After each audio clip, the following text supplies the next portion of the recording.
Et parmi les derniers détails à faire, eh bien, il y avait ceci. Voilà, le contrat. Vous savez ce que c'est, hein? Il y a un spectacle, il y a un artiste, il y a du public. Donc il faut finaliser tout ça. On n'a pas eu le temps, c'est bien dommage, donc je suis obligé de le faire devant vous. Je m'en excuse en avance. C'est vrai que c'est un petit peu pénible. Hein? Il y en a pour 3-4 minutes. On s'y met sérieusement. Je vous lis les termes du contrat, on les signe et puis voilà, on peut partir pour une heure de spectacle. Article de terre. Paragraphe 2, compétences publiques du public. Dans le but d'une réussite complète de la prestation proposée, le public se doit de posséder des compétences minimales. Afin de valider les capacités cognitives et culturelles du susdit public, une série de tests va lui être soumise. Une réussite complète est nécessaire pour profiter pleinement du spectacle qui lui sera proposé à l'issue de ces épreuves. Article 3, alinéa A, descriptif et mise en application de l'examen pré-spectacle.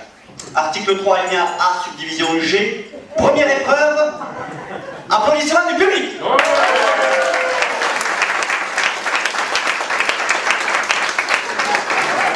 Très bien, bon mais... qu'est-ce que je vais mettre? Je vais mettre bonne coordination des membres supérieurs. Article 3, alinéa, subdivision G, interchapitre jaune. Deuxième épreuve, rire collectif du public.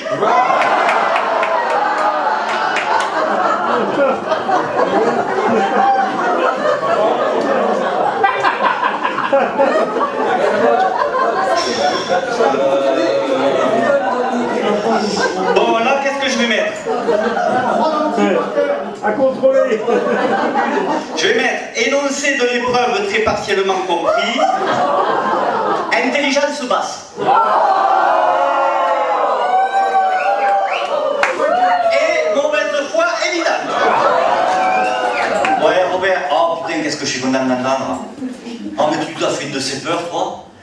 Non, mais qu'est-ce qui t'a pris de vouloir monter sur le toit de ta maison pour régler ton antenne télé à plein orage?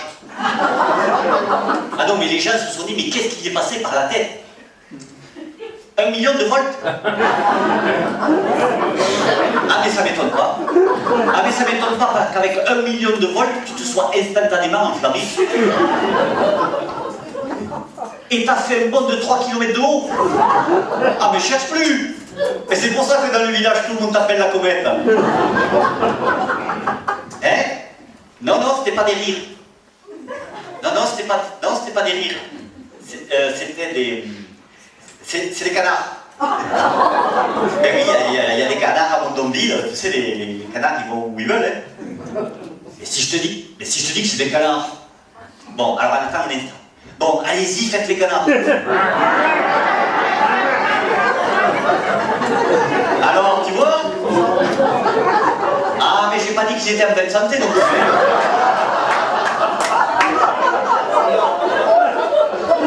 sinon, tes brûlures, ça va mieux? Ah, ben je suis content d'entendre ça. Hein? Ah non, ça, tu vois, je l'ignorais.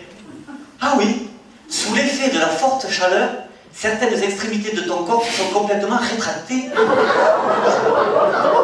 Oh, c'est fou ça! Et quoi, par exemple?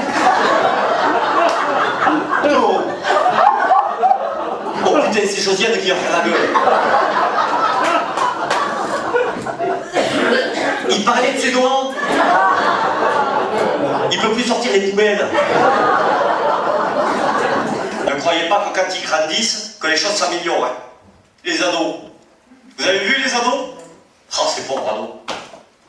Avec tous leurs écrans, là, les télés, les jeux vidéo, les smartphones, les tablettes. Mais ça leur grignote le cerveau. Ah mais c'est pas des conneries ce que je vous dis. Si vous n'avez pas un spécimen à la maison, faites-vous en prêter. Vous allez voir, à cet âge-là, leurs parents vont se faire un plaisir de vous le refourrer pour quelques années. Ou sinon, étudiez-les dans la rue. Ils ont tellement le cerveau attaqué que vous remarquerez, il n'y en a pas un, qui arrive à mettre sa casquette droite. Ah mais il est plus attaqué, il n'arrive même pas à enfiler le pantalon jusqu'à moi. Ben, nous, à notre époque, on n'avait pas tous ces écrans. On était dehors tout le temps, on respirait le bon air frais. Et on savait s'amuser. Ben oui, moi je me rappelle, on mettait le feu à la grange du voisin. On mettait du laxatif dans le vin de papy. On faisait fumer les crapauds. On foutait des pétards dans le cul des poules. On s'amusait intelligemment. Donc je me suis dit que ça pouvait être peut-être intéressant de prendre quelques instants pour vous parler de moi. Alors je ne sais pas si vous avez 6 ou 7 heures devant vous. 3 minutes. Bon, alors en 3 minutes, comment vous dire, que ça fait à peu près une quinzaine d'années que je suis, comme on dit, monté sur les planches et pendant ces 15 ans, j'ai toujours écrit mes sketchs seul, tout seul. À ce titre, je peux facilement comprendre que certaines personnes puissent souffrir parfois de solitude. Et puis, on ne s'y attend jamais, et puis un jour, on fait une rencontre. Moi, je me souviens, c'était un soir. Et voilà, un homme est rentré dans ma vie. Bernard. Il a été de suite très très direct. Ton style me plaît, m'a-t-il dit. Tu sais ce que j'aurais envie de faire avec toi à l'instant? J'aurais envie de te prendre.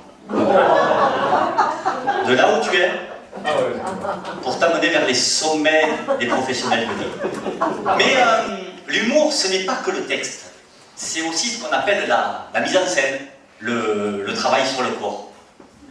Et là aussi, Bernard est un véritable expert. Je me rappelle encore ses conseils.